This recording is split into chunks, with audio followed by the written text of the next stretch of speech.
दोस्तों नमस्कार। आज मैं आपसे जो बातें करूंगा वह है कैरियर से रिलेटेड, और ख़ास करके वह कैरियर जब कोई भी बच्चा ग्रेजुएशन करता है या पीजी करता है और उसको जब पहले जॉब की ऑफ़र आता है तो उसके मन में ये शंकाएं होते हैं कि वो जॉब ज्वाइन करे या ना करे।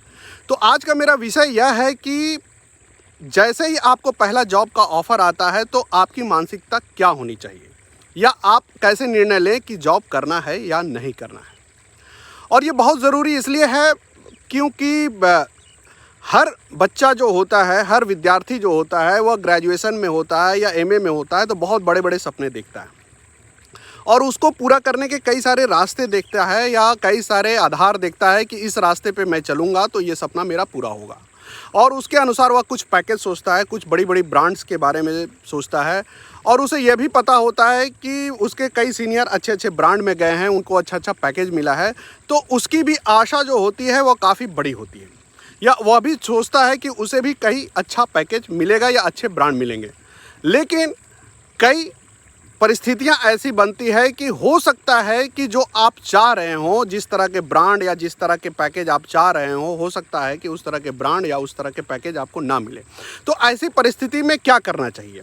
या हो सकता है कि आपके अपेक्षा के अनुरूप हो सकता है बड़ा ब्रांड भी आपको मिल जाए या बड़ी पैकेज भी आपको मिल जाए, दोनों ही परिस्थितियां हो सकती हैं। अब ऐसी स्थिति में क्या करना चाहिए? आज का पूरा जो विमर्श है वह इसी बात पे केंद्रित है। सबसे पहला, आप ग्रेजुएशन कर रहे हैं, अब आपकी इच्छा है कि आप नौकरी कब करना चाहते हैं। कई छात्रों से जब मेरी बात होती है तो उनका कहना होता है कि वह ग्रेजुएशन के बाद नौकरी करेंगे। कई छात्रों से जब मेरी बात होती है तो उनका कहना होता है कि वह आफ्टर एमए या हायर एजुकेशन करने के बाद नौकरी करेंगे। तो कई बार जब आप हायर एजुकेशन में जाते हैं, जैसे एमफिल पीएचडी करते हैं, तो ऑलरेडी आप सेट कर देते हैं, मतलब कि अब पीएचडी कोई कर लिया है तो इसका मतलब टीचिंग प्रोफेशन में ही जाएगा। लेकिन कोई अगर ग्रेजुएशन किया है तो वह कई सारे प्रोफेशन में जा सकता है। ग्रेजुएशन जैसे अगर जर्नलिज्म और मास कम्युनिकेशन की ही बात करें, सिर्फ एक विषय की, तो उससे अगर कोई ग्रेजुएशन करता है तो वो पीआर में भी जा सकता है, एडवर्टाइजिंग में भी जा सकता है, कंटेंट राइटिंग में भी जा सकता है, इवेंट मैनेजमेंट में भी जा सकता है, और इसी तरह से कई सारे एडिटिंग में भी जा सकता है। बहुत सारे और भी कैरियर जुड़ते हैं। उसी तरह से अगर एमए की बात करते हैं तो एमए के बाद भी कई तरह के कैरियर में आप जा सकते हैं। लेकिन ध्यान देने वाली यह बात है कि कैरियर का चुनाव करते समय सबसे बड़ी बात यह है कि कैरियर कभी भी पैकेज देखकर या पोस्ट देखकर नहीं चुनना चाहिए। कैरियर हमेशा पसंद देखकर चुनना चाहिए। मतलब कि अगर कोई बच्चा को वाकई में पीआर में इंटरेस्ट है तो उसे ग्रेजुएशन के बाद पीआर में जाना चाहिए। अगर विज्ञापन या एडवर्टाइजिंग में इंटरेस्ट है तो विज्ञापन या एडवर्टाइजिंग में जाना चाहिए। उसी तरह से अगर किसी बच्चे को मान लीजिए कि कंटेंट राइटिंग में इंटरेस्ट है तो उसमें जाना चाहिए, क्योंकि आप शुरुआत में आकर्षण या प्रलोभन में या दूसरे से सुनकर बड़े ऐसे विषय का चुनाव या ऐसे क्षेत्र का चुनाव कर सकते हैं जिसमें अच्छा खासा पैकेज है, लेकिन आप खुद अगर वहां जाके मन लगा के काम नहीं करेंगे तो फिर आपके आगे की बढ़ोतरी मुश्किल होगी। और आप उसी क्षेत्र में अच्छा कर सकते हैं जिस क्षेत्र में वाकई में आपका मन लगता हो या जिस क्षेत्र में आप काम करने में सुखद अनुभूति करते हो। तो ये सबसे बड़ी बात यह है कि आप कभी भी किसी क्षेत्र का या किसी कंपनी का या किसी ब्रांड का चुनाव इसलिए ना करें कि उस क्षेत्र में अच्छा पैसा है। आप अपनी पसंद, अपनी इच्छाएं, अपनी जो कहते हैं ना कि जोश या अपनी महत्वाकांक्षाओं को ध्यान में रख के ही किसी भी कंपनी या किसी भी क्षेत्र का चुनाव करें। दूसरा, मैं यह आपको सीधे सीधे बताना चाहता हूं कि पहली जॉब आपको कहीं भी मिले उसके लिए आपको थोड़ा सा खुला दिमाग और खुला मन रखना पड़ेगा। हो सकता है क्योंकि जिनको अच्छा मिल रहा है तो उनके लिए कोई दुविधा वाली स्थिति नहीं है, उनके सामने कोई भी ये स्थिति नहीं आएगी कि फिर मुझे नहीं मिला। लेकिन कई लोगों को अच्छी कंपनी या अच्छे ब्रांड नहीं मिलते हैं। ऐसे मेरे सामने कई बच्चे आते हैं, वो कहते हैं कि मुझे ये अच्छा कंपनी नहीं मिला है, क्या मैं इसमें ज्वाइन करूँ या ना करूँ। मेरा सीधे सीधे उन बच्चों से यह आग्रह है या मैं उनको ये सीधा सीधा कहना चाहता हूँ कि पहली ऑफ़र कोई भी आती है उसे एक्सेप्ट करना चाहिए। हो सकता है आपके मन लायक कंपनी ना हो, आपके मन लायक पैकेज ना हो, उसके बावजूद भी इसलिए उसको स्वीकार करना चाहिए कि हमारे भारतीय दर्शन में है कि पहले जजमान को कोई नहीं ठुकराता है, उसी तरह से पहले नौकरी को मत ठुकराइए। हो सकता है उसका पैकेज कम हो सकता है वो ब्रांड छोटी हो, लेकिन आपके लिए वह इसलिए मायने रखती है कि वह शुरुआत है। और उसके बाद the sky is the limit. आप एक बार शुरुआत करते हैं, फिर आपको पूरे उम्र भर अपने कैरियर में बड़ी बड़ी ब्रांड, बड़े बड़े कंपनियों में जाने का अवसर रहेगा। लेकिन आप अभी का जो समय चल रहा है, जिस तरह से मार्केट का डिमांड बना हुआ है, जिस तरह से रिक्रूटमेंट हो रहे हैं, उसमें किसी भी रिस्क लेने की कोशिश नहीं करनी चाहिए। आपको पहला कंपनी कोई भी मिलता है, आप उसको स्वीकार करें। हो सकता है बहुत नामी गिरामी कंपनी ना हो सकता है बहुत जाना पहचाना नाम ना हो, इसके बावजूद भी उसे स्वीकार करना चाहिए।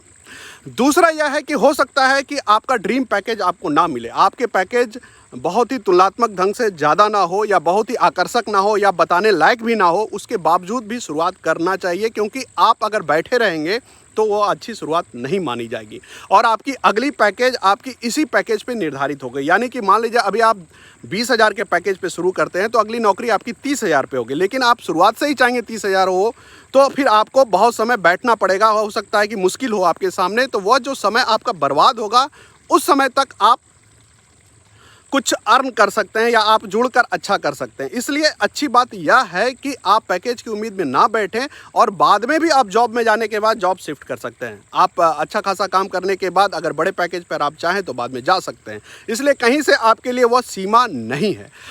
उसके बाद मैं यह भी कहूँगा कि लोकेशन के भी थोड़ा सा पक्ष में आपको लिबरल होना चाहिए। मान लीजिए कोई बच्चा दिल्ली का है, कोई बच्चा पटना का है, तो ऐसा ना सोचे कि पटना में ही मिलेगा तो मैं करूँगा। पहली प्राथमिकता है आपको जॉब की शुरुआत करना है, बाद में आप कोशिश करके वापस पटना में भी आ सकते हैं, वापस दिल्ली में भी आ सकते हैं। अगर पहला लोकेशन आपको थोड़ा दूर भी मिले या दूसरे जगह भी मिले तो शुरुआत कर देनी चाहिए।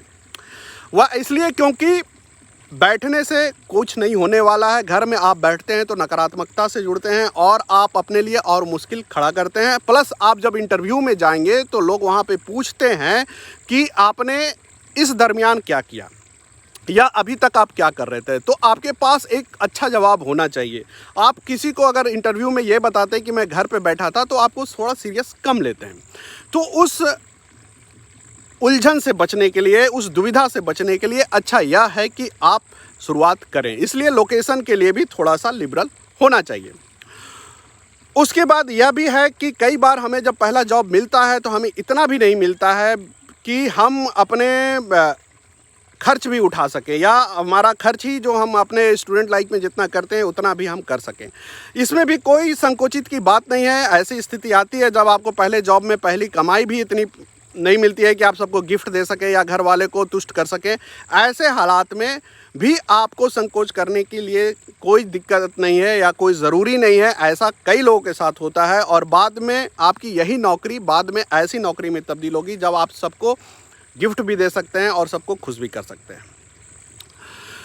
और अगर मैं इसकी अगली बात करूं तो पहले नौकरी की इम्पोर्टेंस इसलिए ज़्यादा होती है कि एक कॉलेज से खाली हाथ निकल के घर से फिर तलाश करना और एक कॉलेज में पढ़ाते समय या काम करते समय नौकरी के साथ निकलना, दोनों की अलग फीलिंग होती है। बिलीव करिए, आप कॉलेज लाइफ में होते हैं और आपको अच्छा नहीं भी मिला लेकिन कहीं भी नौकरी होता है तो आप एक सुकून भरे ज़िंदगी के साथ शुरुआत करते हैं। कॉलेज के कैंपस के बाहर निकलते हैं, एक दूसरा कैंपस आपको मिलता है, वर्किंग कैंपस मिलता है जहाँ पे आप काम करते हैं। आप अपने सोशल मीडिया स्टेटस में अपडेट करते हैं तो आपका कहीं से गैप नहीं होता है। आपके अंदर जो कंटिन्यूटी है एनर्जी की, आपके अंदर जो विचारों की कंटिन्यूटी है आपकी बनी रहती है और आप कहीं से खाली नहीं होते हैं। तो कॉलेज में रहते हुए या पढ़ाई के दौरान अगर जॉब मिल जा रहा है तो उसे इग्नोर नहीं करना चाहिए। घर बैठने से ज़्यादा अच्छा है कि आप वह जॉब कर लें। उसके बाद मैं ये भी कहना चाहूँगा कि कई बार हम जब किसी कोर्स का या किसी पढ़ाई के विषय का चुनाव करते हैं तो हम अपने मम्मी पापा या अपने जान पहचान वालों को यह बताते हैं कि यह खास विषय से हमें अच्छी नौकरी मिलेगी या नौकरी तो मिल ही जाएगी। तो जब कोर्स कंप्लीट होता रहता है तो हमें उन लोगों को जवाब भी देना होता है या उन लोगों को वापस में आके बोलना भी रहता है कि क्या वाकई में मुझे वो नौकरी मिली या क्या वाकई में कोर्स कंप्लीट होने के बाद क्या मैं कुछ कर पाया। तो आप जब उन तमाम लोगों को जवाब देंगे तो आपके सामने आत्मविश्वास का वातावरण रहेगा। आप एक खुशखबरी भी बता सकेंगे कि वाकई मैंने कहा था कि मैं ये कोर्स या BGMC कोर्स या मैनेजमेंट का कोर्स या BBA या MBA करने के बाद मुझे अच्छी जॉब मिलेगी और मुझे मिली है। तो इस तरह से जो ये फ़ायदेमंद होगा कि कॉलेज में रहते हुए अगर आपको नौकरी मिल जाती है तो ये बड़ी बात है। इसलिए नौकरी छोड़ना कहीं से भी अच्छी बात नहीं है, एटलीस्ट शुरुआत तो होनी ही चाहिए। उसके बाद यह भी है कि थोड़ा हकीकत से रूबरू या हकीकत से सामना भी होना ज़रूरी है। हम जब कॉलेज लाइफ में होते हैं तो बहुत बड़ी बड़ी सोचते हैं, बहुत कुछ करने का सोचते हैं। अब ये पहली नौकरी हमें यह बताता है कि वाकई में हम कितना कुछ किए हैं और कितना कुछ और करने की ज़रूरत है, या वाकई में हम में कितनी काबिलियत है। तो अपने आप को आईना दिखाने का यह मौका होता है, और हो सकता है कि आपका मन हकीकत का सामना करने के लिए तैयार ना हो, वापस उसी खुशफहमी में जाने को चाहे और वो आपको ना ज्वाइन करने दे, लेकिन उस पर अमल नहीं करना है। हकीकत का सामना करना चाहिए, और आप अकेले नहीं हैं, ये मानिए कि ऐसे कई सारे छात्र हैं जिनको अपने मन अनुसार शुरुआत नहीं मिलती है। तो इससे नर्वस होना या इससे हतोत्साहित होने की कोई ज़रूरत नहीं है। यह अंत नहीं है, ये महज एक शुरुआत है, और ये महज एक सीढ़ी है। आपको बहुत सारी सीढ़ियाँ अभी और चढ़नी है। तो इसलिए कॉलेज में रहते हुए अगर आपको कहीं भी मिलती है, किसी भी कंपनी में, किसी भी पैकेज में, किसी भी जगह पे मिलती है, आप शुरुआत करें। उसके बाद अगली जो महत्वपूर्ण कड़ी यह है कि हो सकता है कि मीडिया के विद्यार्थियों को कई बार डेस्क पे काम मिलता है, या ऐसे काम मिलता है जब रात भर जगना पड़ता है या देर रात तक काम करना होता है, वर्किंग आवर उसमें काफ़ी हार्श होता है। उससे भी ना घबराएं। फिर मेरा वही तर्क है कि यह आपकी शुरुआत है, ये अंत नहीं है, और आपका काम किया हुआ तजुर्बा, आपकी मेहनत आपके लिए आगे रास्ता ही बनाएगी, रास्ता अवरोध नहीं करेगी। इसलिए उसको गंभीरता से लें और शुरुआत तो ज़रूर करें। और वर्किंग आवर आपका चाहे नाइट में हो या डे में हो, उससे घबराने की ज़रूरत नहीं है, वह हमेशा नहीं रहने वाला। और सारा कमांड, सारा कंट्रोल आपके हाथ में है। जिस दिन आपका मन होगा, आप कमांड और कंट्रोल वापस लेते हुए जॉब भी चेंज कर सकते हैं, दूसरे कंपनी में जा सकते हैं, लोकेशन चेंज कर सकते हैं, पैकेज चेंज कर सकते हैं। इसलिए कभी भी मायूस होने या हतोत्साहित होने की ज़रूरत नहीं है। पहली नौकरी आपको जैसे भी होता है आप करिए, जिस भी पैकेज में होता है, जिस भी कंपनी में होता है, जहाँ भी लोकेशन मिलता है, वर्किंग आवर जो भी है, आप उसको एक्सेप्ट करिए, खुले मन से करिए, खुश होके जाइए और वहाँ काम करिए। सब कुछ आपके हाथ में। जिस दिन आप चाहेंगे अपनी कंपनी बदल सकते हैं, अपने पैकेज बदल सकते हैं, और अपने लिए एक नई मुकाम गढ़ सकते हैं। कोई आपको रोकने वाला नहीं है, कोई आपको फुल स्टॉप लगाने वाला नहीं है। आप ही सब कुछ निर्णय करता है। इसलिए यह कभी मत सोचिए कि मैं अगर अच्छी कंपनी से नहीं शुरुआत करूंगा, अच्छे पैकेज से नहीं करूंगा, तो आगे मेरी जो जर्नी है वह गड़बड़ हो जाएगी, या आगे मैं नहीं बढ़ पाऊंगा, या बड़े ऊंचाई के पोस्ट पर या ऊंचाई के पैकेज पे नहीं पहुंच पाऊंगा। तो कुल मिलाकर ये सब बातें थी दोस्तों जो आपसे करनी थी, और मुझे उम्मीद है कि मेरी ये बातें आपको कुछ ना कुछ सुकून देगा और कुछ ना कुछ आपको दिशा निर्देश देगा। और आपको जैसे ही पहली ऑफ़र आएगी, आप उसके बारे में गंभीरतापूर्वक विचार करेंगे, हल्के में नहीं लेंगे। तो कुल मिलाकर यही बात मुझे आज करनी थी। फिर मिलते हैं अगले वीडियो में किसी ऐसे ही गर्मा गर्म विषय के साथ। तब तक के लिए धन्यवाद।